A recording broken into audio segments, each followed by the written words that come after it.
buenas tardes a todos. Gracias por acompañarnos.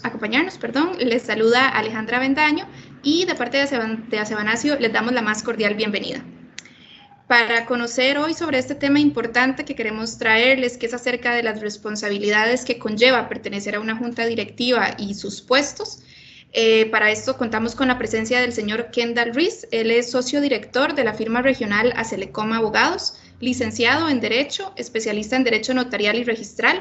Cuenta con un doctorado en Derecho por la Escuela Libre de Derecho, en lo que sería Derecho Procesal Civil y Derecho Mercantil, con el tema de sesiones virtuales en asambleas y juntas directivas.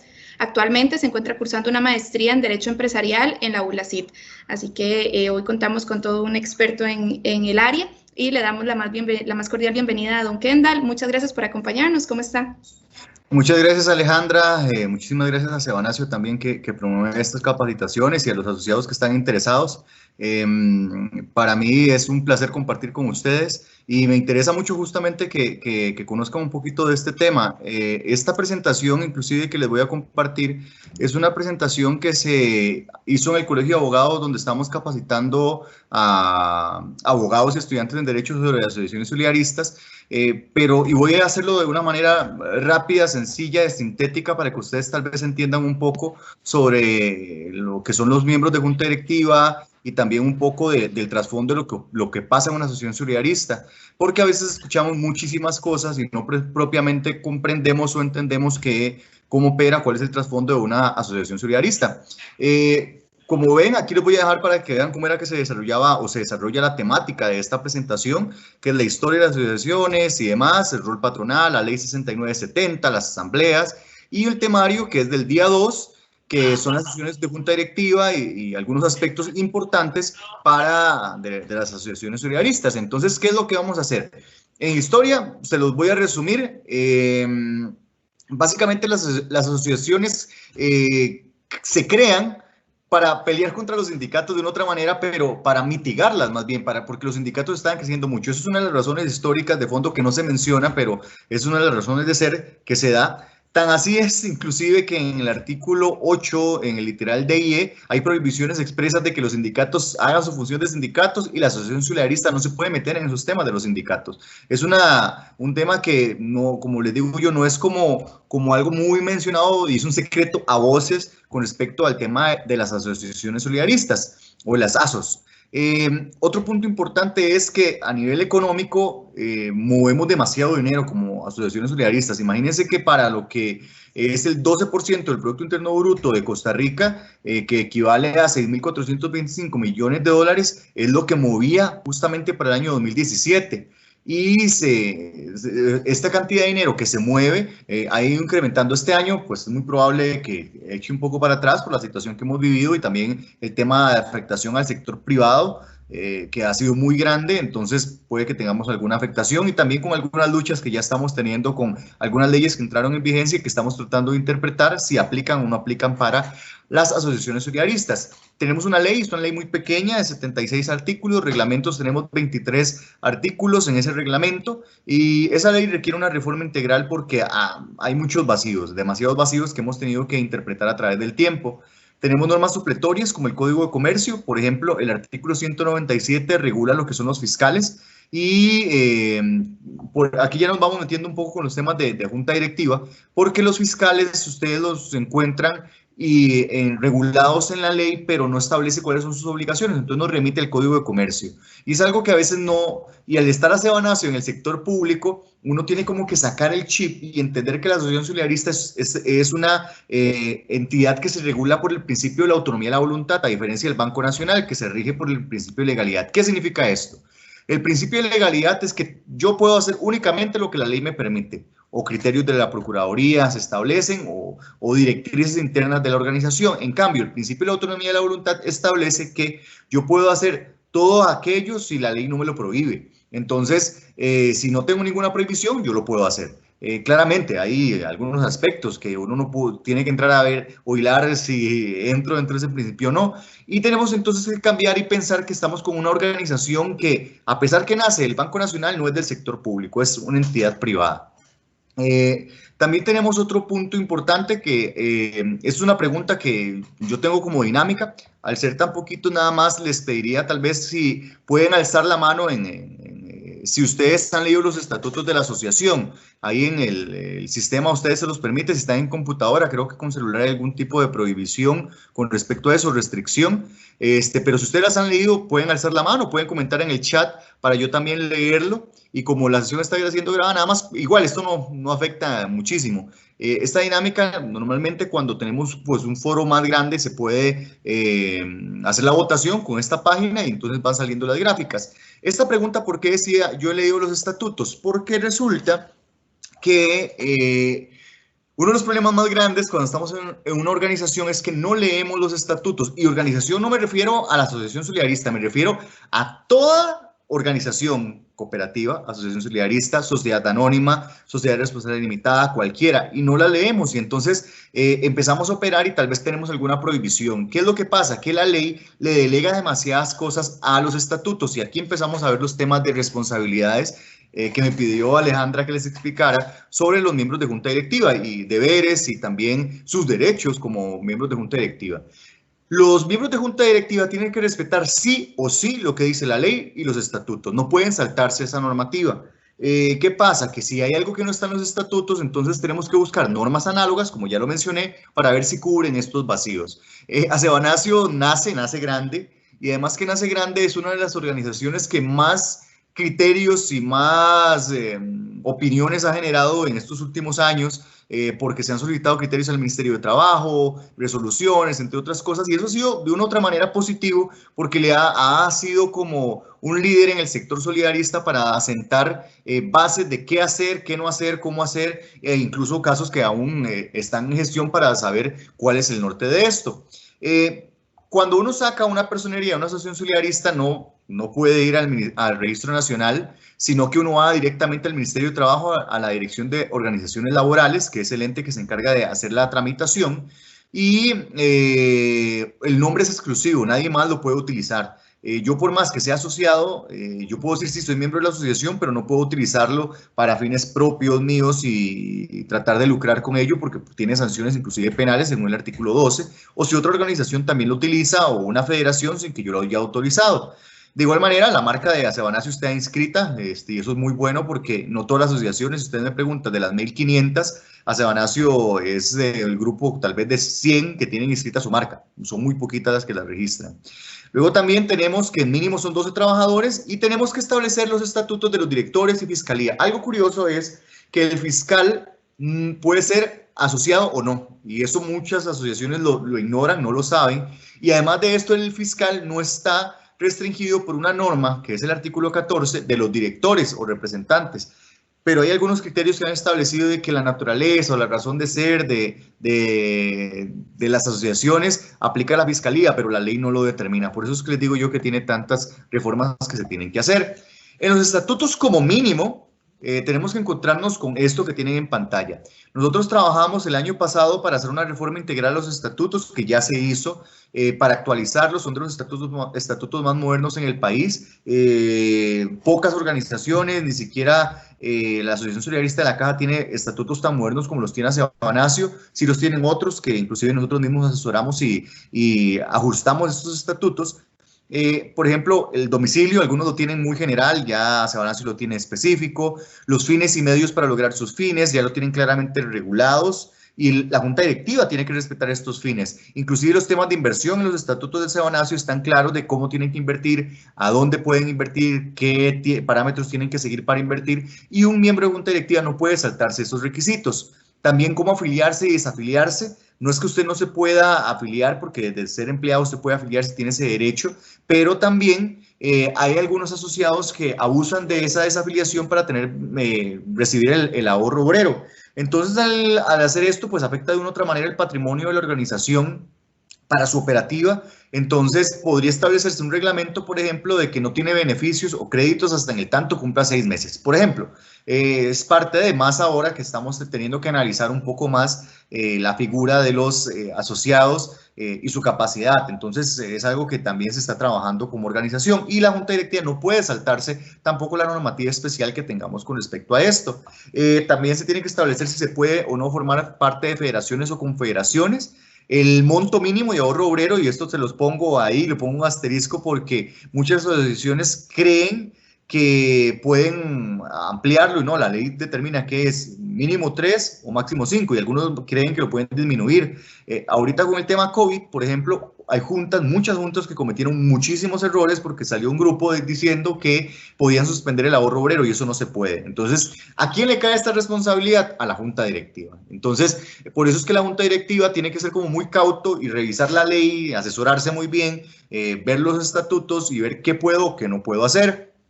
Hay órganos en funcionamiento también que se establecen porque se pueden crear comités, comité de elecciones, comité de actividades, de finanzas, de inversiones, de revisión de contratos, de beneficios. Se pueden crear distintos órganos o también un comité de ética que puede determinar si un asociado incumple o no cumple con algún parámetro. Algo curioso que determina la ley es que dice el órgano, persona o personas que ostenten la representación de la entidad. Ojo que eso es muy raro porque habla de órgano, no habla solamente de personas físicas o personas, o sea, lo mete una figura más y órgano, entonces uno entendería que la ley faculta de una u otra manera a que un comité pueda representar a la organización.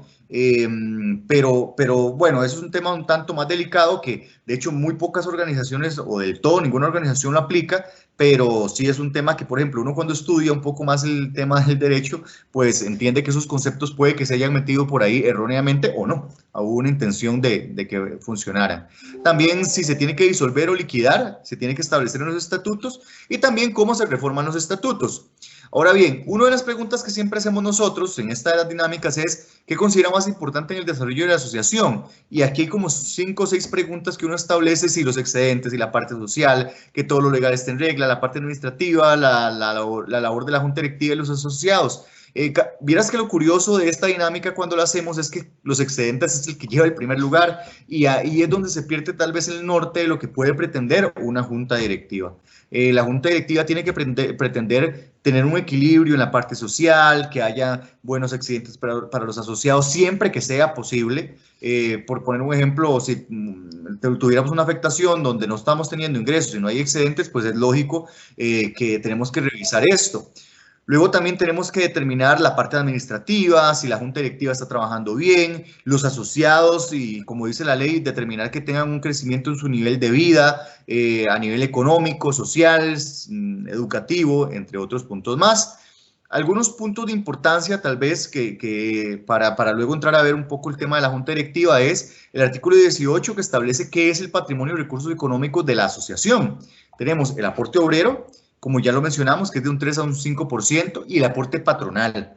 El aporte patronal es un acuerdo que se da entre el patrono y los colaboradores y se determina cuánto van a dar. Ojo que podríamos encontrarnos con un aporte patronal bajo, de un 2-3%, así como me he encontrado con aportes que tal vez por error lo determinaron así, de un 8%, o lo que pasó con Acebanacio de los quinqueños. Que ya hubo inclusive un criterio por ahí que se emitió por parte del mismo Banco Nacional de la justificación de por qué se hizo y le dio validez al acto.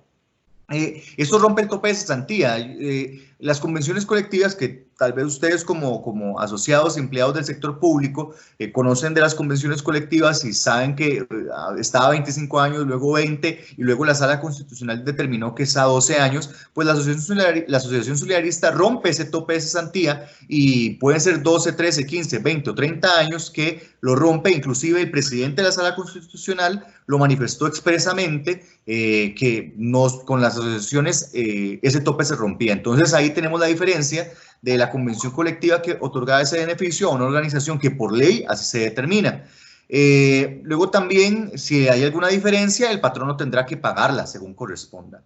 Luego también si hay alguna desvinculación, sea por renuncia por despido con o sin responsabilidad patronal, la organización tiene que girar este aporte patronal y la junta directiva no puede no girarlo, pero sí puede aplicar el artículo 20, que es aplicar a los créditos que tengan pendientes el asociado. De igual manera, por ejemplo, digamos que hubieran dos organizaciones dentro del sector público, sea muchísimo, en el sector Estado, que se pasa a trabajar en propiedad a otro sector. Entonces, ¿qué es lo que sucede? A otra empresa del sector público o del Estado, podría trasladarse el aporte patronal eventualmente. Y es una situación particular que no siempre se da, de hecho hay criterios encontrados, y la junta directiva lo que se le ha optado es por analizar si es viable o no es viable a partir de a dónde es que se va a trasladar, pero son criterios que están por ahí. Luego, el rol patronal. En el año 2016 yo escribí un artículo para la revista Firma que justamente investigábamos el tema del artículo 14 de la ley 6970, que es la ley de asociaciones solidaristas, que establece que hay una prohibición para los representantes patronales de formar parte de la junta directiva. Y eso es algo que se tiene que manejar, que si yo tengo un cargo directivo, de tomador de decisiones dentro de la organización, entonces yo no puedo ser directivo de la asociación. Pasa muchísimo, no puedo no decirles esto, que hay muchas asociaciones de que sí tienen directores ahí y no precisamente es lo correcto. Se tiene que tratar que sean los colaboradores que no sean tomadores de decisiones. Pero, ¿qué significa esto? Y se lo resumo tal vez, que tiene que verse bien el organigrama. De hecho, los criterios del Ministerio de Trabajo, inclusive también el de la Contraloría de la República, ha establecido que se tiene que determinar el organigrama para ver si toma decisiones, si en realidad está dentro de la pirámide en la parte más alta, que eventualmente podría tener el cargo no de dirección. Entonces, no es una regla máxima, sino que tiene que analizarse de manera puntual, porque tenemos gerentes de bancos, tenemos jefaturas y demás que no propiamente es un tomador de decisiones de la organización, pero sí tiene una jefatura y sí podría eventualmente ser director. Entonces, siempre antes de entrar al periodo de elecciones, se tiene que revisar si la persona cuenta o no cuenta con estos requisitos para que no haya una nulidad del nombramiento. Los problemas cuando se constituyen y que se corrigieron, por ejemplo, con el estatuto de Acebanacio, son las facultades de la Junta Directiva, la representación, otorgamiento de poderes, disposiciones de bienes, firmas de garantías, entre otras cosas. También el tema del procedimiento de desafiliación, las elecciones, cómo es su procedimiento, y todo eso se ha venido corrigiendo poco a poco. ¿Qué pasa? Y aquí voy a meter un poquito de velocidad para llegar al tema de juntas directivas que nos interesa, pero no puedo saltarme esto, asambleas ordinarias y extraordinarias. Hay algo que se llama la teoría del órgano, que lo vamos a ver un poquito más adelante. Las asociaciones se rigen por esta teoría, que es igual que el cuerpo humano, que nosotros estamos compuestos por órganos y operamos con órganos. Y de igual manera, una asociación solidarista. Hay 3 órganos que operan, que son la junta directiva, que es el órgano gestor, la asamblea, que es el órgano deliberativo, y la fiscalía, que es el órgano contralor. Ahí ustedes ven el término órgano deliberativo, que está regulado en el artículo 26, 27, 28, 33 y 34, que es la asamblea ordinaria, y en el 29, 30, 33 y 35, que es la extraordinaria. La ordinaria es como para las decisiones normales, ya ustedes han tenido varias asambleas, pero que son normales de la operación diaria, que implica toma de decisiones sobre alguna operación que es de su día a día, y extraordinarias casi siempre eso, para fusionarse con otra asociación, para disolver, para cambiar los estatutos, o sea, temas que son un poco más técnicos, por así decirlos, pero para nombrar a miembros de junta directiva, removerlos, para temas de decisiones del día a día, tenemos esta gestión. Luego tenemos también el tema de la discusión, aprobación e improbación de los informes, eso es parte de la asamblea ordinaria. ¿Y qué es lo que pasa? A veces no se sabe qué se determina cuando hay una aprobación o improbación, pero la junta directiva puede crear, igual con el artículo 49, algo importante, reglamentos para que se hagan estudios a partir de la aprobación o improbación de los informes que rinden ellos, o bien la asamblea puede solicitarlos. Entonces hay que determinar el tema de alcances y tiempos y también ver si el estatuto permite moderadores, ahorita sí lo permite. También el secretario de la junta es el que convoca a la asamblea normalmente, junto con el presidente. Y ojo, la confidencialidad, la junta directiva tiene que guardar total confidencialidad y eso lo ha determinado la sala constitucional en varios votos, e inclusive hasta la muestra de libros. Yo podría enseñar los libros, pero no precisamente puedo permitir que le saquen copias o fotos, porque la junta directiva tiene que resguardar la información confidencial, porque puede que yo en alguna acta esté hablando de algún tema, de algún crédito, de algún asociado, y si le toman fotos va a ser tal vez de acceso público de alguien que no está autorizado, y tenemos que velar por la ley de protección de datos, e inclusive tenemos criterios que se emitieron justo para Sebanacio, del Ministerio de Trabajo, donde se establece que la junta directiva está en el deber de resguardar esta información.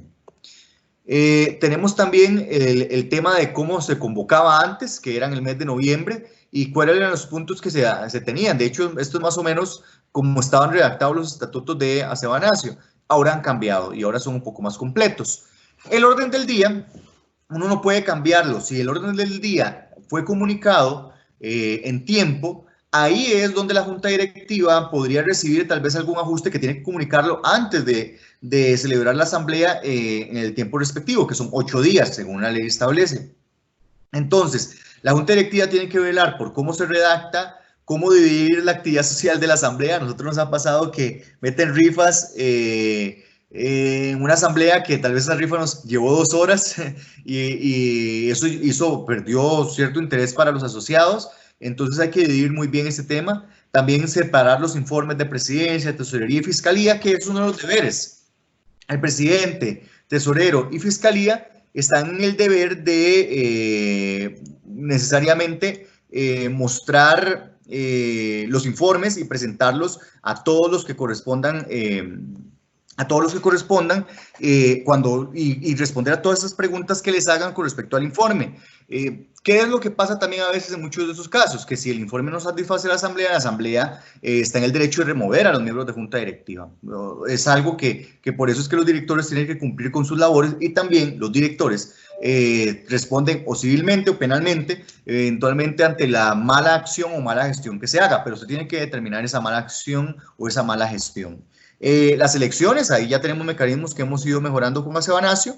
Mociones también de cómo se presentan, cuánto tiempo, la manera, si son mociones de asamblea ordinaria o extraordinaria, porque no todas las mociones son de asamblea ordinaria. Si, por ejemplo, alguien dice que yo quiero cambiar el estatuto y convocamos a una asamblea ordinaria, no puede mocionarse que se cambie ahí, sino se tiene que convocar a una asamblea extraordinaria para cambiar esto. Y se tiene que hacer toda la logística respectiva y se tiene que aprobar también esa moción. Entonces, hay que tener mucho cuidado con respecto a esto. Las votaciones ahora son electrónicas, entonces ahora podríamos hacerlas ahí, o bien utilizar un sistema electrónico que no sabemos de hecho qué va a pasar para el otro año, si las vamos a tener que hacer en un lugar donde ya podamos hacerlas, o vamos a tener que hacerlas con dispositivos electrónicos. Y por ejemplo, esta plataforma que estoy utilizando serviría, por ejemplo, para hacer elecciones. Se tiene que garantizar simultaneidad, interactividad e integralidad, que son principios básicos para lo que son las sesiones de junta directiva o de asamblea. Y también esto significa, en resumen, de que yo tengo que estar y poder participar en la asamblea igual como si estuviera presente. Entonces, si yo quiero postularme, yo puedo hablar e indicarlo, o si yo quiero votar, yo tengo que votar, y también podría verificar si mi voto está siendo tomado en cuenta. Eso es parte de lo que el sistema permite. También se tiene que garantizar la paridad de género. La junta directiva, cuando está en este proceso de elecciones, tiene que buscar, y ese es un voto que se emitió para la Asociación Solidarista de la Caja para el año 2014, que interpretó justamente el porcentaje mínimo. Por eso se tiene que buscar que siempre haya una paridad, y más con el Banco Nacional, que hay muchísimos, o sea, que hay de ambos sexos, y también se podría dar en alguna asociación que solamente haya algún género. Entonces, ante esto, si hay un solo género, nada más se le explica al Ministerio de Trabajo, pero si tenemos ambos sexos o ambos géneros dentro de la organización, tenemos algunos temas que tenemos que revisar para buscar que siempre se respete esta equidad a partir del artículo 42. La convocatoria, tal cual como les indiqué, tiene que hacerse en 8 días antes de que se celebre. De igual manera, hay algo importante, es que se tiene que celebrar mínimo una asamblea, mínimo una, anual. La junta directiva tiene que responder ante esto, y si no lo hace, vean lo que dice justamente el artículo 28, dice que dentro de los 3 meses siguientes a la clausura del ejercicio administrativo de la asociación. Hay un tema contable, porque no es lo mismo cierre fiscal que ejercicio administrativo, pero entrar a ese debate es complicado. Entonces podríamos determinar que el cierre administrativo mío es en julio, pero se han puesto como con algunos temas ahí, Hacienda y demás, entonces mejor lo hacemos así para evitar tanto problema, pero podría entrarse en un debate de semántica, de sintaxis y demás de redacción sobre esto, pero de momento se hace así. Y bajo pena que incurra en administración fraudulenta, esto la junta directiva, podemos celebrarla en ese tiempo, entonces siempre se tiene que celebrar, aún cuando no la podamos hacer con presencia física, tenemos que ver cómo se hace con presencia virtual. 8 días, según el artículo 33. Pongo caso práctico porque nos pasó una vez que una asociación convocó con menos días, con 6 días, y le declararon la nulidad, y ya nos traen el problema cuando les están declarando la nulidad. En efecto, es nula, tiene que cumplirse con los 8 días. Y si hay un cuarto de los asociados que solicita la asamblea, entonces tiene que convocarse, ojo, convocarse 15 días luego de la solicitud. No es que se va a celebrar 15 días después, sino que yo tengo que convocar 15 días después de haber recibido esta solicitud. Y también tenemos que ver por quién va a ir firmada. Tenemos también temas de convocatoria, el registro de asociados, cómo se lleva este control. La Junta Directiva tiene que llevar un libro de registro de asociados, no solamente físico, sino también lo puede llevar digital. Se sugiere que lleven los dos. De igual manera, ahí está en pantalla, yo les puedo compartir sin ningún problema esta presentación para que la tengan. El tipo de asamblea, ordinaria o extraordinaria. La ordinaria se celebra con más de la mitad del total de los asociados. Esto de igual manera es en la primera convocatoria, y en la segunda convocatoria se hace con los que haya presentes. Y en la extraordinaria arranca en primera convocatoria con 3/4 del total de los asociados. Igual en segunda, como les digo, con los que hayan, si hay 12, con 12. Y aquí es un tema muy delicado que yo les sugiero, y por eso las juntas directivas tienen como que tratar de que los temas complicados se vean de primero, porque en los órdenes, las asambleas y los temas que se van votando, yo no sé si ustedes lo han visto, que al final la gente se empieza a ir, y podría alguien que presente una moción de volver a votar un punto. Entonces lo ideal es ir votando estos puntos, ratificarlos, en ese momento, y esos puntos complicados manejarlos así, porque si dura mucho una asamblea puede complicar el escenario y que se quede únicamente el grupo que le interesa traerse abajo algo en particular, y eso es lo que la Junta Directiva inclusive tiene que manejar para desarrollar una agenda. El lapso para la segunda convocatoria es 1 hora, puede que el estatuto determine que sean 2, pero por ley se ha determinado que sea 1 hora, eso es para segunda convocatoria. Estos son algunos dictámenes importantes que se los voy a resumir. Si puede estar un abogado o es obligación que haya un abogado en asamblea ordinaria, esto fue para CEMOP. En realidad determinaron que no, que se sugería que sí, pero si los asociados querían que solamente estuvieran presentes asociados, pues nada más asociados. Y eso ha pasado de una u otra manera en consultas con Acebanacio. Entonces, si los asociados quieren que nada más sean asociados, no haya ningún tercero, lo pueden hacer, y la Junta Directiva tiene que acogerse a esto. También los que son interinos, esto nos lo resolvieron a nosotros, un criterio que solicitamos para la Universidad Técnica Nacional. Los interinos pueden ser asociados, nada más hay que ver si se gira o no se gira el aporte patronal. Hay interinos que se les gira y otros que no. Luego también tenemos lo de los empleados de tiempo definido, que era para el Banco Central. De igual manera se determinó que sí podían ser asociados. El aporte patronal no puede garantizar deudas, esto es importante, y ya bueno, no es algo que en Acebanacio suceda. Y también esos son los 5 puntos por los cuales se entrega el aporte patronal, que es por renuncia, por despido por justa causa, sin justa causa, por invalidez, vejez, un caso de muerte del afiliado. Y si hay muerte del afiliado, la Junta Directiva está en el deber de depositar el aporte patronal y el ahorro obrero en el juzgado de trabajo. Luego vamos con un punto que no puede quedar por fuera. Vamos a verlo por acá, que es lo de las juntas directivas.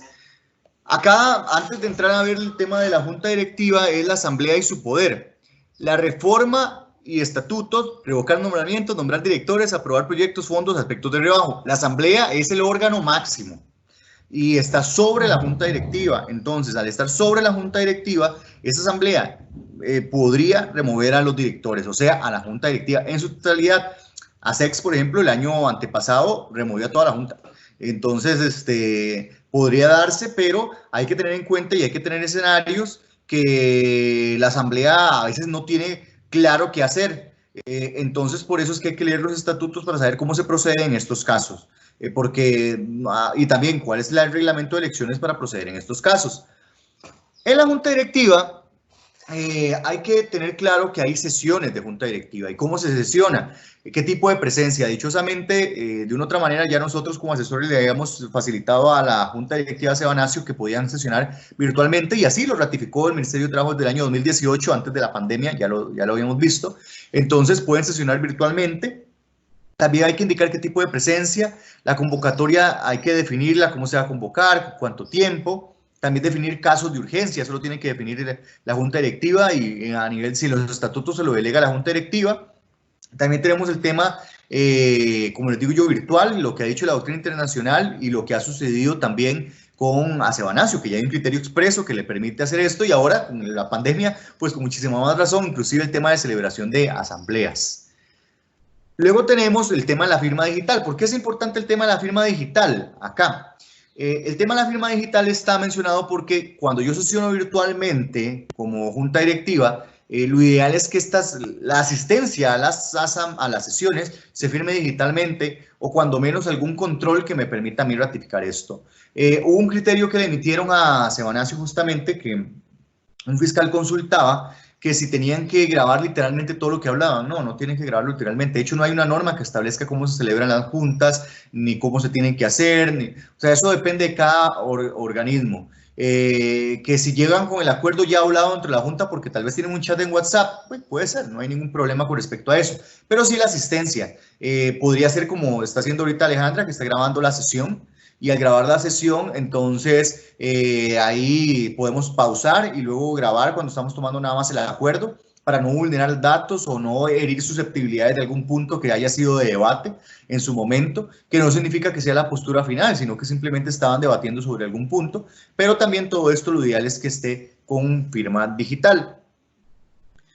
El tema de reglamentación, ya como para ir concluyendo, que esto es tal vez uno de los puntos más importantes que tiene que trabajar una junta directiva por el artículo 49 de la Ley de Asociaciones, es que puede crear los reglamentos que ustedes quieran o crean o se imaginen que puedan crearse, porque la ley en el artículo 49 dice, la junta directiva podrá crear los reglamentos justos para la operación para la asociación solidarista, palabras más, palabras menos.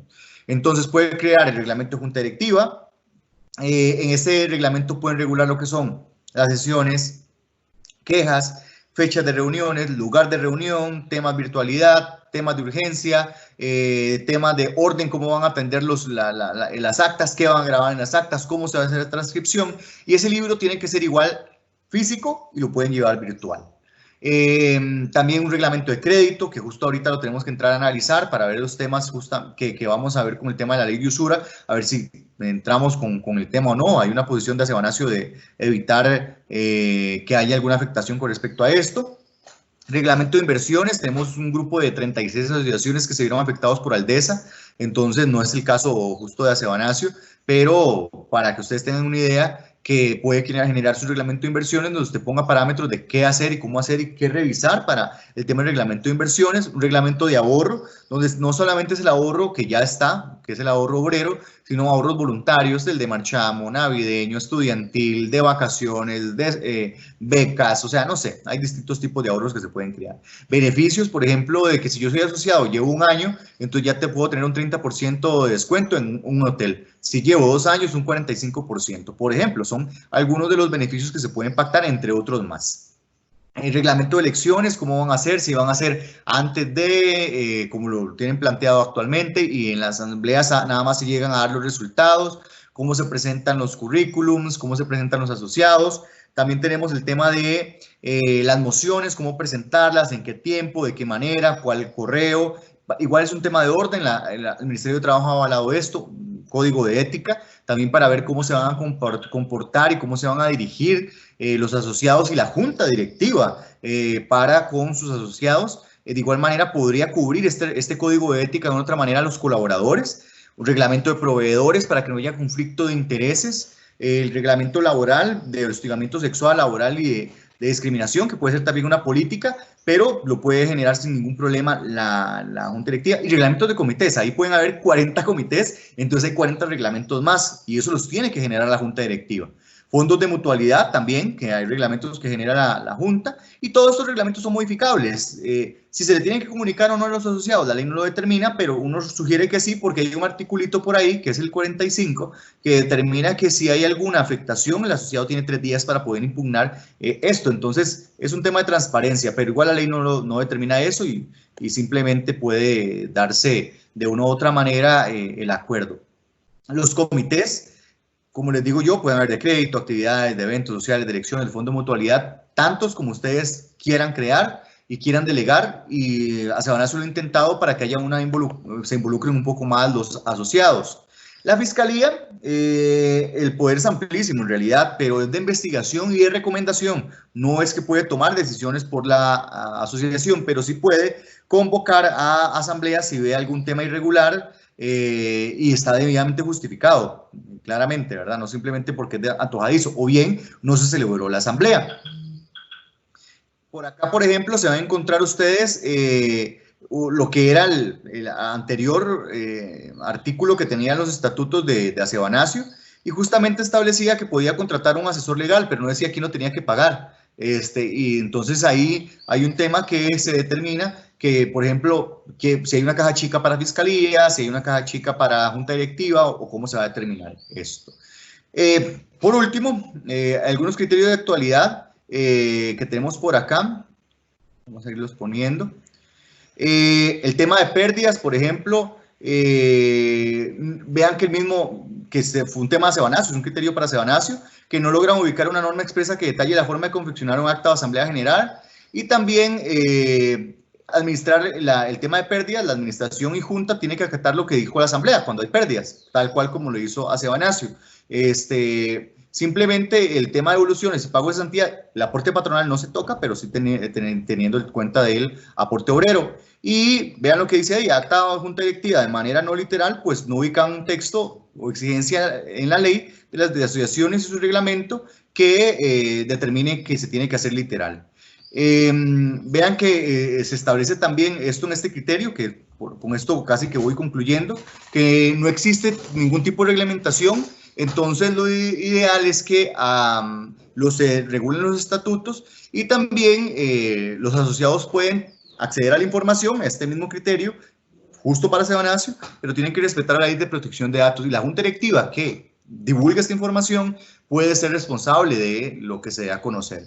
La junta directiva no está en la obligación de comunicar los oficios o actas de asambleas generadas por los miembros. Entonces, también hay un deber de asistir a los asociados de asistir a las distintas asambleas. Para tal vez resumirles un poquitito, si tuvieran alguna pregunta, los temas de junta directiva se rigen básicamente por el estatuto, porque la ley no dice básicamente nada. O sea, para que lo tengan muy claro, o sea, es mejor leer los estatutos para que ustedes sepan qué puede hacer el presidente, qué tiene que hacer el tesorero, qué tiene que hacer el vicepresidente y demás, porque si ustedes leen la ley, no dice que el presidente se limita a X, Y, Z, no. Dice, el presidente tiene que convocar, tiene que firmar y listo, pero después de ahí no dice nada más. De igual manera con tesorería y secretaría, pero después los otros puestos no dice absolutamente nada. Entonces, por ahí es donde tenemos que nosotros leer muy bien los estatutos para saber cómo caminan. No sé si tuvieran alguna pregunta, traté de sintetizarlo mucho. Como les digo, este tema son 8 horas en realidad la capacitación, pero lo traté de sintetizar lo más posible para que les quede claro un poco de la dinámica de la asociación solidarista, la operativa de la junta directiva, y si tuvieran alguna duda, pues con muchísimo gusto. De igual manera, Alejandra les puede facilitar mi correo electrónico y yo les voy a compartir la presentación, y si tuvieran alguna duda, pues estoy para servirles. Muchísimas gracias, Kendall. Creo que sí, como dice, es un tema con bastante información, ¿verdad? Y es bueno que los asociados vayan ingresando y enamorándose, por así decirlo, de este tema y del solidarismo, ¿verdad? Entonces, realmente si alguien tiene por acá alguna consulta, alguna duda o algo así, con toda confianza lo puede realizar. Pueden encender el micrófono o bien hacerlo en el chat y por acá yo la leo, no hay problema.